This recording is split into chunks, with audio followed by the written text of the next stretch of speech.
សួស្តីទាំងអស់គ្នាហើយថ្ងៃនេះយើងនិយាយពីជីវិតការរស់នៅប្រចាំថ្ងៃរបស់យើងតើមួយថ្ងៃយើងធ្វើអ្វីខ្លះយើងបានធ្វើអ្វីខ្លះសម្រាប់ជាប្រយោជន៍ខ្លួនឯងអញ្ចឹងណាហើយមួយទៀតបដោតសំខាន់ទៅលើការរៀនសូត្រការរស់នៅអ្វីក៏ដោយបើសិនជាយើងគ្មានចំណេះដឹងទេយើងមិនអាចដើរតាមគេដោយទំនុកចិត្តបានទេមានន័យថាយើងដើរអត់ទាន់គេមានចំណេះដឹងគេគិតតែបន្តិចគេនឹងទៅដល់គោលដៅតែបើយើងអត់មានចំណេះដឹងយើងប្រើនឹងកម្លាំងវាអាចជួយអីបានទេវាយឺតមែនតើសម្រាប់យើងគិតអំពីជីវិតបើសិនជាយើងមានចំណេះដឹងទៅជាទូទៅការរស់នៅយើងអាស្រ័យទៅលើមនុស្សម្នាក់បើសិនជាយើងមានចំណេះជំនាញគិតអំពីអ្វីដែលយើងចង់ធ្វើក៏បានអ្វីដែលយើងស្រាវជ្រាវអ្វីដែលយើងគិតទុកមុនរួចជាការស្រេច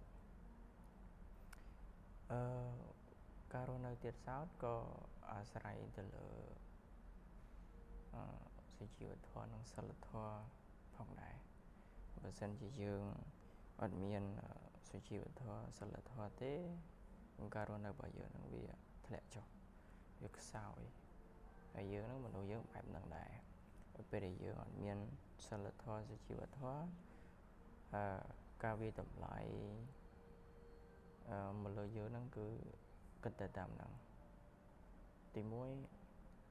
មនុស្សគិតអំពីសិលធម៌សុជីវធម៌មុនពេល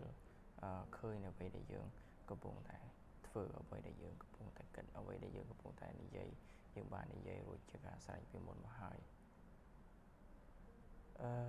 សំខាន់ការរស់នៅចេះអធ្យាស្រ័យចេះ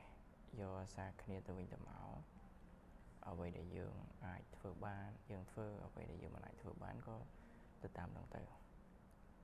តែសំខាន់បំផុតនោះគឺរស់នៅឲ្យមានសេចក្តីថ្លៃថ្នូររស់នៅដោយចេះគោរពអ្នកដទៃរស់នៅដោយមេត្តាចិត្តចំពោះអ្នកដទៃសំខាន់គឺបែបហ្នឹងឯងជីវិតនេះវាអត់មានអ្វីដែលស្មុគស្មាញទេដោយសារតែយើងគិត